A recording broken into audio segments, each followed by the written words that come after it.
Hey, welcome to Backyard Bows. I'm Brandon, and today we are going to give you our top 5 bows of the year. These videos are like a love-hate thing for me. As a consumer, I love watching them. They're my favorite videos. Making them is a little bit different because there's so many awesome bows out there. It's hard to narrow it down to 5, as well as put like a why to it and explain ourselves. So we're going to do our best. I put a lot of thought into this, and here we go. You already know what our number 1 is if you've been following along, but here it goes. Number 5, the Bowtech Core SS. Now, if you've watched my videos and followed along, you know I absolutely love the Super Smooth series of bows from Bowtech. Some of my favorite. If I could take a series of bows and make a top 5 category, that would take the cake number 1 always. Solution SS, SS34, the Core SS, all brilliant bows. And the best part is they're all so different. They're all so unique in themselves, but they're all just so impressive to me. Bowtech takes the cake with that smooth draw. If you're somebody who's looking for that due to injury, whatever it may be that you need or want or like, a smooth draw, Bowtech's the way to go. Those Super Smooth series are incredible what they can achieve. This year with the Core SS, unbelievable with all the technology that they put into these bows. Honestly, it is the most complete bow out there. Now, with that being said, my experience in shop with other people, other hunters, I'll tell you right now, I would say the majority of hunters that buy Bowtechs do not utilize themselves, the tuning and timing, all the technology, all the deadlock, time lock, all of that technology that goes in those bows, they don't utilize them. If you're taking your bow to a shop to have them tune it and time it and get it ready for you, who cares if they have an easier time doing it? If you're not somebody who's going to utilize that technology, to me, I wouldn't go with it because it's just more things that can malfunction on a bow. And that's stuff and that's kind of like something I want to stay away from. Me in-house, I loved it. I loved messing around with it. It's so easy, exact, and simple to work with. It's just incredible. So I absolutely love that. And I say the Core SS, not the Core SR. If you watch my videos, you know the Core SR, that's not even in the top 10. Core SS, number 5, absolutely loved it. Moving on, number 4. Now this, to me, I think this bow is where it's positioned solely for the price. You got the Alaskan XT. We did a giveaway with this bow. I think it is the best price bow on the market for what you're getting. If you're out there and you say, I need a budget bow, whether you're a beginner hunter or a seasoned hunter or anywhere in between, male, female, this bow is the best price bow on the market. You're getting the Picatinny rail, the integrated rest, you're getting all the options that you want, a little bit of play in the let off. I mean, this bow is very complete. It's very solid. I love that Bear revamped the whole thing. They gave new risers, new looks. I mean, all around, Bear Archery did an amazing job this year. That Alaskan XT, with the price, $500 to $600. And again, they bumped up all the prices on their bows a little bit, but they also gave you something in return. I loved that. You know, so it's like they heard me in my last review. Sometimes I swear these companies watch my reviews and they make changes accordingly. They gave you that cable guard, that, you know, the ball bearing cable guard. They made a couple little changes, just made it a little bit better bow. They bumped up the price, you know, directly correlated with what you're getting, so it wasn't too much of a give and take. It's perfect all around. I love the White Toe Max. I love the Persist as well, but the Alaskan took the cake for me. Number 3. Now this was a heavy debate in my head. This is where I got hung up on. I'm gonna go with the Mach 30 DS. Okay, love the Mach 34. I love the Mach 30. I always go with the smaller axle, the more compound bow for the style of hunting I do. This is one of the best compound bows. I mean, the best carbon bows I've gotten in house in a long time. Amazing. And you guys have watched my videos. You know I love that PSE. They're able to change the engine. I love the EC2 cams, but I love you have that option. Where you can kind of get the best feel for you. We're also different, but the Mach 30, from the draw cycle to the hold, the stability was great in a shorter axle to axle bow. That thing packed a punch, all around amazing. The only reason it didn't probably make the 1 or 2 spot, I think, is the price. And people who watch these reviews, you're watching these for either you already bought some, you want somebody to tell you made a good purchase, or you're looking for somebody to reassure and get a little bit more information on something that you're looking to buy, but it's all around money.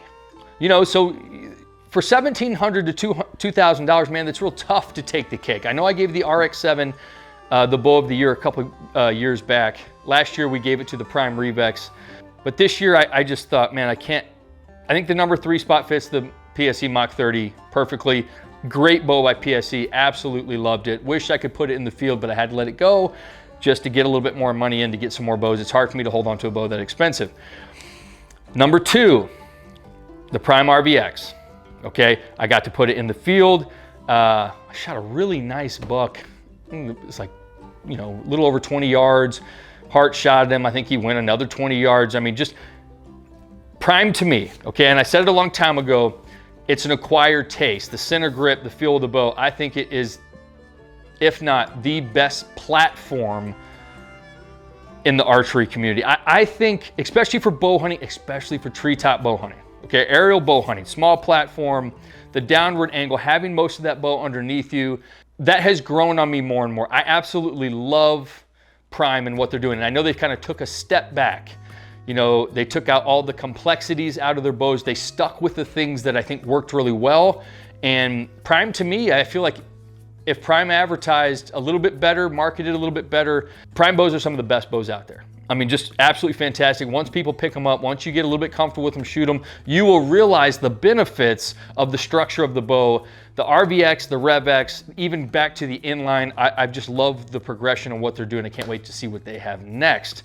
Prime is at the top for me. I mean, that's one of the top tier companies right now. If you have not shot a Prime, shoot one. They're awesome. They're just an awesome bow to shoot. Very unique. After a while of messing around with it, you really start to see the benefits of the way the bow's structured. Number 1, and most of you already know this, but I went with the Alpha X. Okay, Hoyt to me is just at the top of their game. You got the most durable bows in the system. All of the changes they made with the cams this year just kind of really made an all well-rounded bow. I love the difference. Now, the Alpha X30, the Alpha X33, doesn't matter to me. Both of them are equally as stable. It's incredible what they have done lately. Absolutely love the bows. They are cooking, so they're right there in the top of the speeds with all the bows across the board. That average height of speed that we're getting nowadays, you know, they just take the cake. They're right there. Just to me, it's a perfected bow.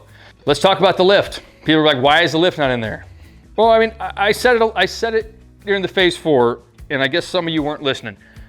You have a company that's on the top. It's hard to remain on the top. You feel the pressure of being innovative and creative and someone coming up with something new. That's just natural, okay? The lift to me is extra, and we're seeing it now with the limb problems, okay? Now that doesn't take away from Mathews. I love Mathews as a company. I love what they're doing, and they're gonna respond to this. They already have. They sent out their letters. They'll make the changes and they'll fix it and they'll back their product. I mean, they're just an awesome company, but that doesn't change the fact that they're just doing a little too much. Okay, go back to the honeycomb risers. You know, they need to take a step back in time. They're just doing a little bit too much for me, and I think I told you we'll see in a couple years what happens with these risers. They looked, you know, first glance it was sketchy to me, and now they're having some issues.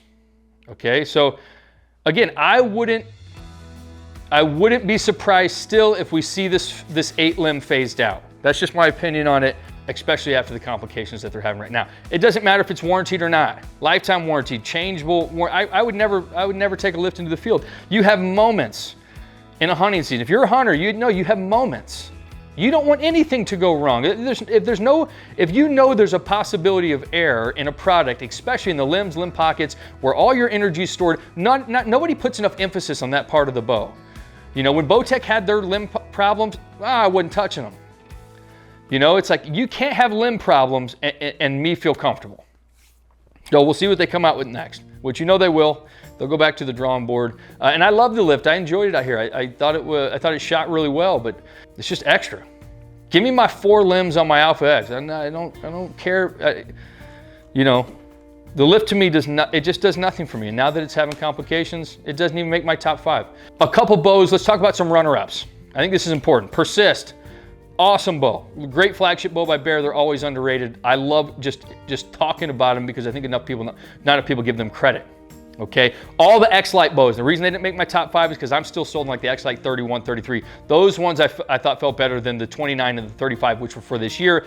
That's why they didn't make my top 5. I love the whole series. I love that you have the option of the 29, 31, 33, 35. A little bit of bow for everybody. Those are fantastic series of bows. Okay, and then also I think the most honorable mention, and I think which would have taken the number 6 place, is the Dart and Sequel 31. Flagship bows for the best price on the market. I love what Darton did this year. They simplified it, didn't give you all the bells and whistles, but man, they really put effort into just giving us what we need as hunters for the best price possible. And Darton is up there. I can't wait to see what they come out with next tube. I think Darton would take number 6. But those are my top 5 for the year. Hate it or love it, leave it in the comments. I'm so excited. Our season's about to start. We're gonna put as many bows and arrows and broadheads in the field as we can. We'll field test everything. We're gonna run an entire new system this year, Numa. It couldn't come any quicker. All right, I'm getting a little taste of blood in my mouth just talking about it. I can't wait. We will see you next time.